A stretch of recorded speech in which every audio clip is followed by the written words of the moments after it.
Corona संकट पर काबू पाने के लिए महाराष्ट्र में बेहद सख्त नियम लगाए गए हैं, जो आज रात 8 बजे से लागू हो जाएंगे। इस मुहिम को ब्रेक द चेन नाम दिया गया है, जिसके तहत पूरे प्रदेश में 15 दिनों तक धारा 144 लागू रहेगी। इस दौरान लोग सिर्फ जरूरी सेवाओं के लिए ही घरों से बाहर निकलेंगे। महाराष्ट्र सरकार की ओर से मजदूरों, फेरी वालों, रिक्शे वालों और आदिवासियों के लिए आर्थिक पैकेज का भी ऐलान किया गया है। साथ ही राशन कार्ड धारकों को फ्री अनाज देने की भी व्यवस्था की गई है।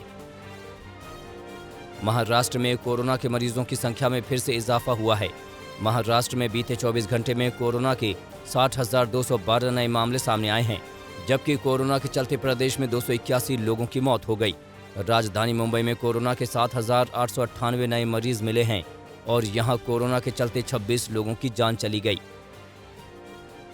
दिल्ली में कोरोना के केस रिकॉर्ड तेजी से बढ़ते जा रहे हैं। दिल्ली में एक दिन में कोरोना के 13,468 नए मामले सामने आए, जबकि कोरोना के चलते एक दिन में 81 लोगों की मौत हो गई। लगातार कोरोना के केस बढ़ने के बाद दिल्ली में स्वास्थ्य व्यवस्था भी बेहद खराब होती जा रही है। राजधानी के कई अस्पतालों में वेंटिलेटर खाली नहीं हैं।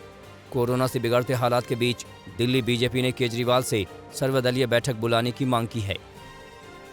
यूपी में कोरोना रिकॉर्ड तेजी से बढ़ता जा रहा है। यूपी में एक दिन में कोरोना के 18,000 से ज्यादा मामले आए हैं।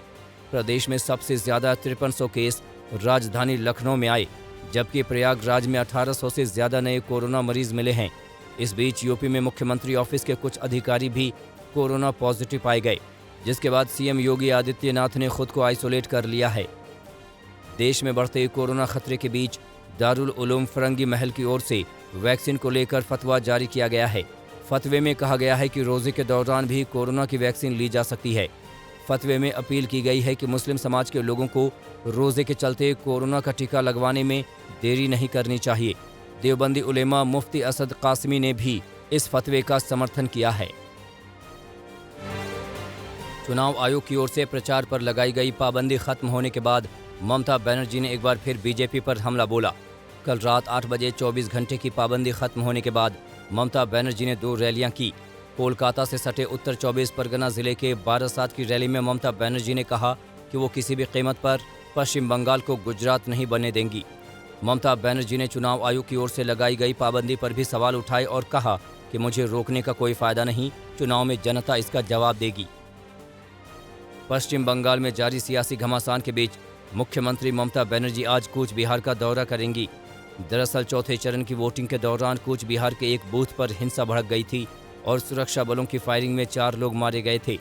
ममता बनर्जी ने घटना के अगले दिन ही कूच बिहार जाने का ऐलान किया था, लेकिन चुनाव आयोग ने किसी भी नेता के कूच बिहार जाने पर 72 घंटे की रोक लगा दी थी, जिसके चलते ममता बनर्जी उस वक्त कूच बिहार नहीं जा सकी थी। बीजेपी अध्यक्ष जेपी नड्डा ने वर्धमान में रोड शो किया। रोड शो में जेपी नड्डा ने कहा कि पश्चिम बंगाल की जनता ने चुनाव में ममता बनर्जी को नमस्कार करने की तैयारी कर ली है। बीजेपी की सरकार बनते ही प्रदेश को तोलाबाजी और तुष्टीकरण से मुक्त किया जाएगा। पश्चिम बंगाल में 5वें चरण के चुनाव के लिए प्रचार आज शाम थम जाएगा। पश्चिम बंगाल में 17 अप्रैल को 5वें चरण की वोटिंग होनी है और इस दौरान 6 जिलों की 45 सीटों पर वोट डाले जाएंगे। चौथे चरण में वोटिंग के दौरान कूच बिहार में हुई हिंसा के बाद चुनाव आयोग ने 72 घंटे पहले ही प्रचार खत्म करने का निर्देश दिया था, लिहाजा 5वें चरण का प्रचार आज शाम ही थम जाएगा। 4 चरणों का चुनाव खत्म होने के बाद राहुल गांधी आज पश्चिम बंगाल में पहली बार प्रचार के लिए पहुंचेंगे। राहुल गांधी उत्तर दिनाजपुर के गोलपोखर और दार्जिलिंग के माटीगारा इलाके में रैलियां करेंगे। पश्चिम बंगाल में कांग्रेस 92 सीटों पर विधानसभा चुनाव लड़ रही है। चुनाव में लेफ्ट और इंडियन सेकुलर फ्रंट के साथ उसका गठबंधन है।